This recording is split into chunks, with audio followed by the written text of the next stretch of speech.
Olá, eu sou Adalberto Piotto e seja bem-vindo ao Pensando Brasil aqui pela TV CIE. Hoje o programa é especial e o meu convidado é o candidato a prefeito da cidade de São Paulo, candidato à reeleição, Bruno Covas, do PSDB.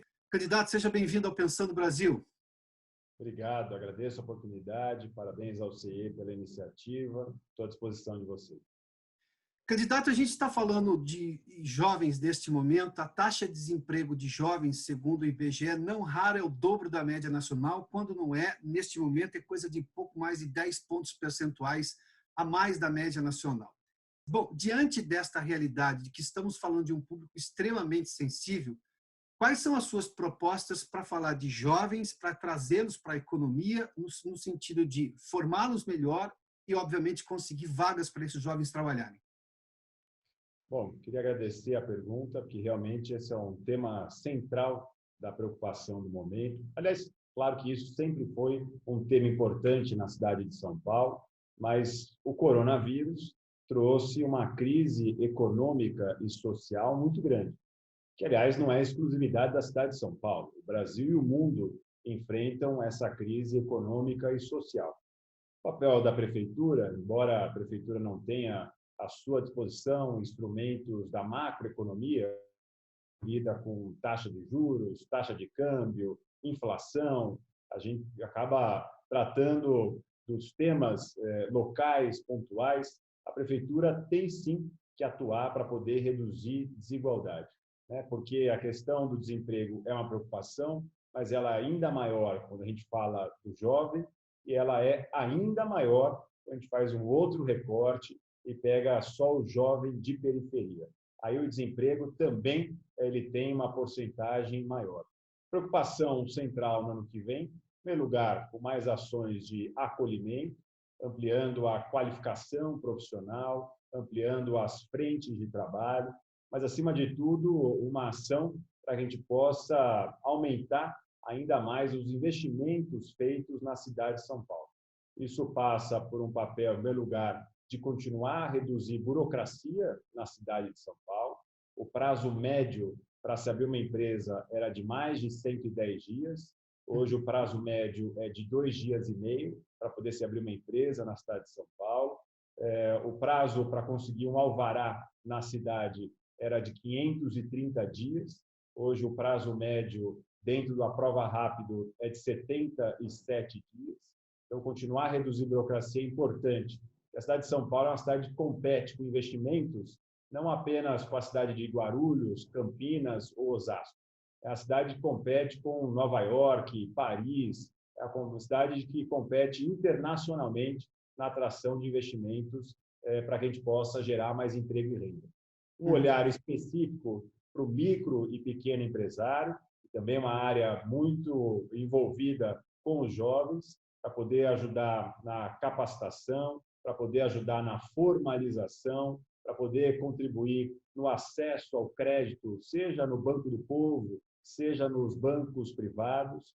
Um olhar específico para a questão do empreendedorismo, que é uma outra linha que a prefeitura precisa ainda mais ampliar a sua atuação, e também uma ação específica para a economia criativa, a economia de baixo carbono, a cultura, o esporte, o lazer, a gastronomia, os games, a tecnologia, que é também uma área que você pode criar muito emprego, em especial para os jovens.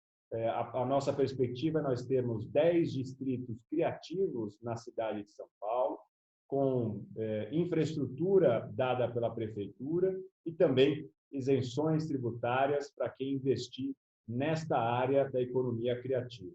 A gente já tem um piloto pronto, com uma lei já aprovada pela Câmara Municipal, que é a área do Triângulo Histórico na cidade de São Paulo, aquele calçadão delimitado entre as ruas Boa Vista, Líbero Badaró, Lago São Francisco e Praça da Sé, onde a prefeitura vai entrar com o refazimento do calçadão, nova iluminação pública, mais presença da GCM, e aqueles que ficarem abertos no período noturno e aos finais de semana vão poder ter isenções tributárias de ISS e de IPTU. Então, para quê? Para que a gente possa instalar lá mais startups, para que a gente possa ter mais pessoas trabalhando nessa área de games, nessa área voltada ao jovem e, em especial, ao jovem de periferia que consegue competir nesse setor.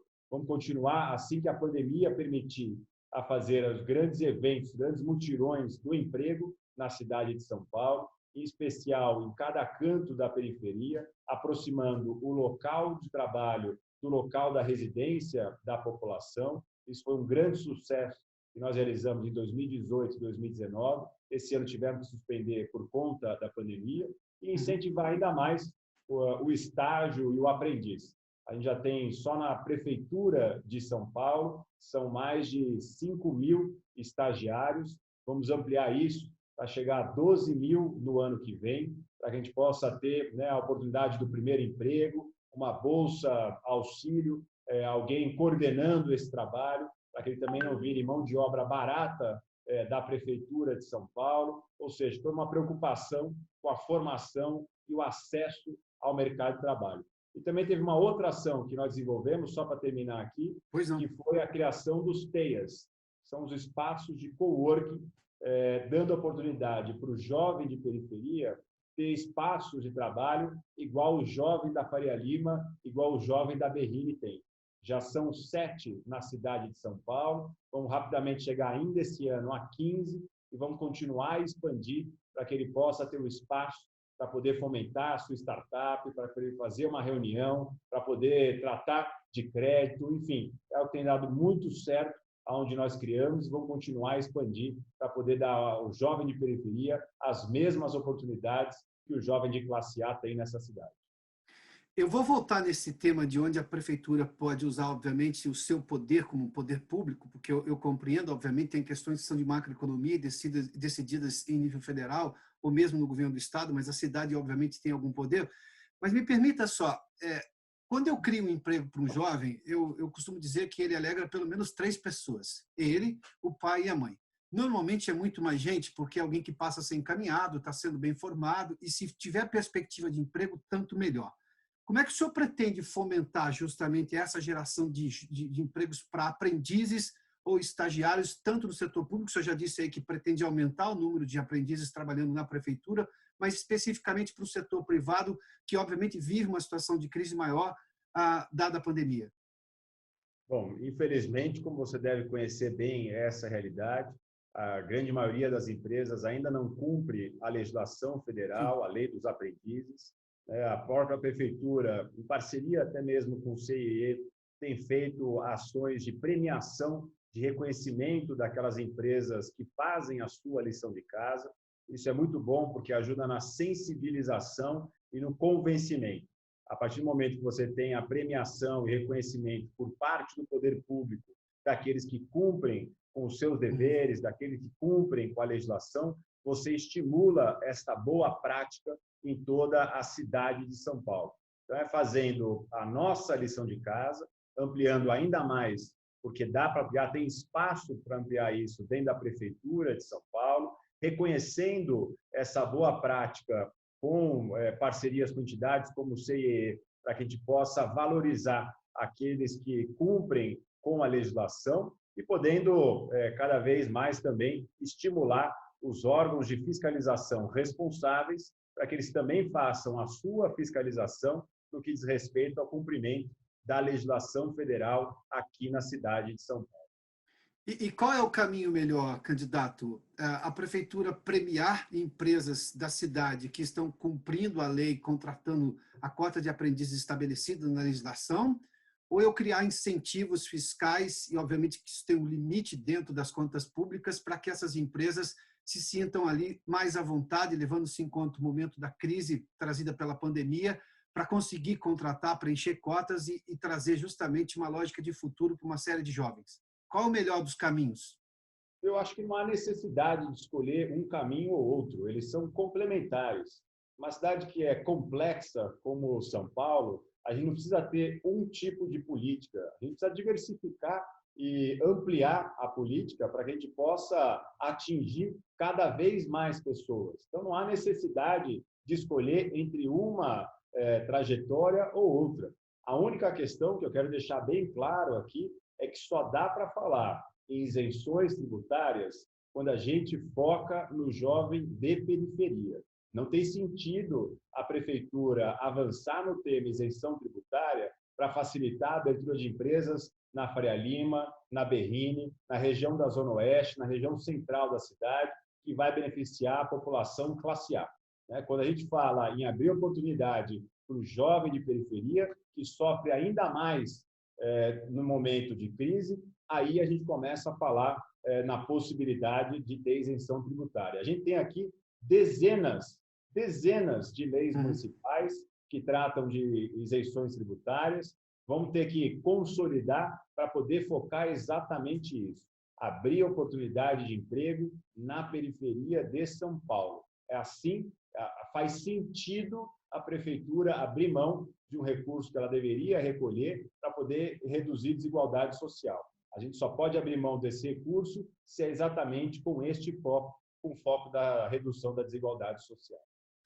Eu ia justamente lhe fazer a pergunta de como é que a prefeitura pode, dentro, obviamente, do seu poderio fiscal, criar incentivos, mas o senhor já fez menção aí que se for justamente para criar vagas para jovens de periferia, os jovens de condição social e econômica mais reduzidas, mais baixas. Posso só dar um exemplo disso? Pois não, por favor. A cidade tem uma lei de incentivo para a área da cultura. Então, a cidade abre mão do recolhimento de ISS e de IPTU para quem financia alguns projetos culturais. Nesse ano, a gente dobrou o valor, fomos para 30 milhões de reais em isenções fiscais na área da cultura, só que a gente só está dando 100% de isenção de imposto se a atividade cultural é realizada em locais, em bairros da cidade de baixo IDH. Então, o que acontecia antes? A gente só tinha projeto apresentado para poder ter apresentação cultural em Pinheiros, nos Jardins, na Vila Mariana. Esse ano, pela primeira vez, a gente tem coletivos de cultura e atrações culturais que estão sendo realizadas em Sapopemba, na Brasilândia, no Mboi Mirim. Então, é importante a gente mudar o foco dessa isenção para poder contratar gente da periferia. Tá, isso eu posso entender, vale para qualquer empresa, mas vamos buscar aqui uma situação que é muito razoável.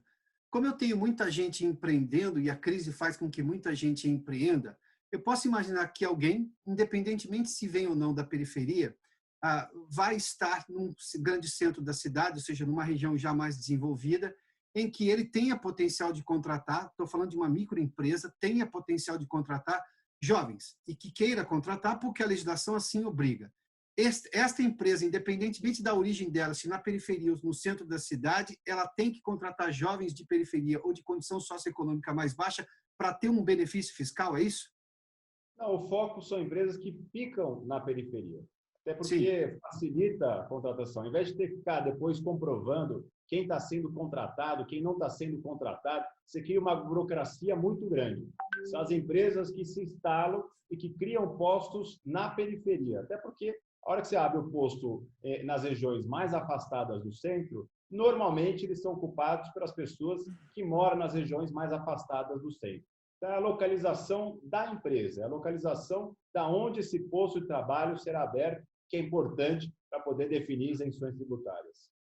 Candidato, levando-se em conta a vida alterada pela pandemia, óbvio que a gente não sabe exatamente qual será essa nova normalidade, mas muita coisa foi simplificada. Eu posso treinar um jovem dentro da empresa, ele não precisa se deslocar para uma escola ou um lugar de treinamento, porque ele pode ser treinado por vias, como nós estamos fazendo aqui, por teleconferência.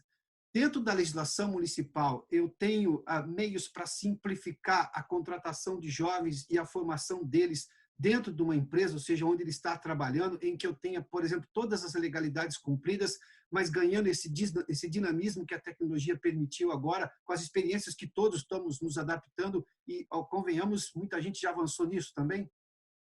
Bom, grande parte da legislação, no que se refere ao estágio, ao aprendiz, ela é federal.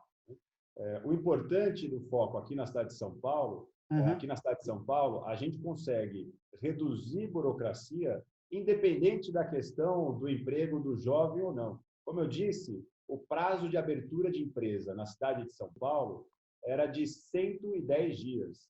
Hoje o prazo de abertura é de 2 dias e meio. Essa semana saiu no Diário Oficial um decreto que permite o licenciamento declaratório, aquele que a pessoa preenche os dados no computador e já sai com alvará para poder construir habitação de interesse social na cidade de São Paulo. Então, e tornando todos os procedimentos da prefeitura declaratórios, eletrônicos, reduzindo a burocracia como um todo. Essa é uma preocupação grande desta gestão que nós vamos continuar nos próximos 4 anos. Parar de criar dificuldade, até porque, normalmente, criar dificuldade normalmente serve depois para poder vender facilidade.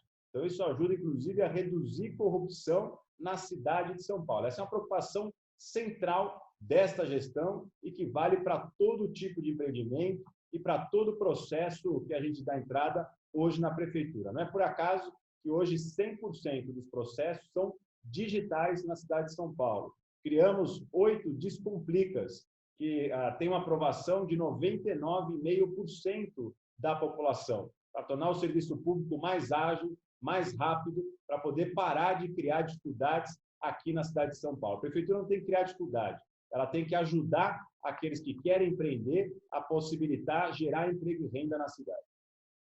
Candidato, eu tenho 2 últimas perguntas. Políticas públicas, não raro, são criticadas, mas também podem ser copiadas quando elas têm erros. O senhor acredita que São Paulo, a cidade de São Paulo, o senhor fez menção que São Paulo tem a competição com grandes cidades do mundo, como Nova York, Londres, Tóquio, Paris e por aí vai, Madrid. Quanto da cidade de São Paulo pode ser hoje, dessas políticas públicas, pode ser um vetor nacional de como ampliar o atendimento especificamente a jovens na formação, no acesso ao primeiro emprego com qualificação profissional moderna que atenda justamente às demandas desse novo mercado, o qual o senhor já fez menção nessa entrevista, inclusive? A cidade de São Paulo, pela sua dimensão, pelo seu tamanho, acaba sendo uma cidade que aquilo que acontece aqui depois é reproduzido em várias outras cidades.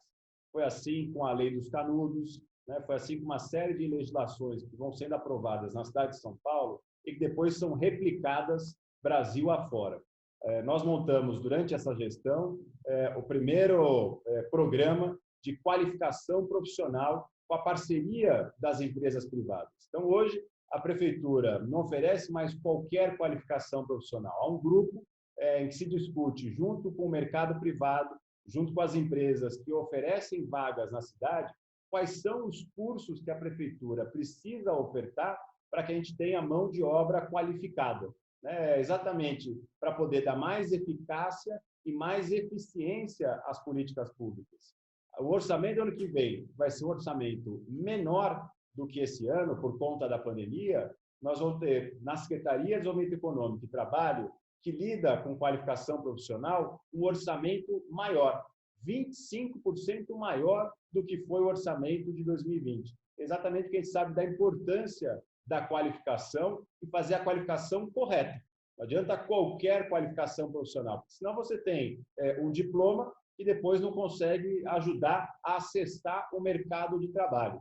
E eu não tenho nenhum problema em trazer boas experiências mundo afora, em trazer boas experiências de outras cidades. O importante não é ter a marca do prefeito Bruno Covas, o importante é reduzir a desigualdade social.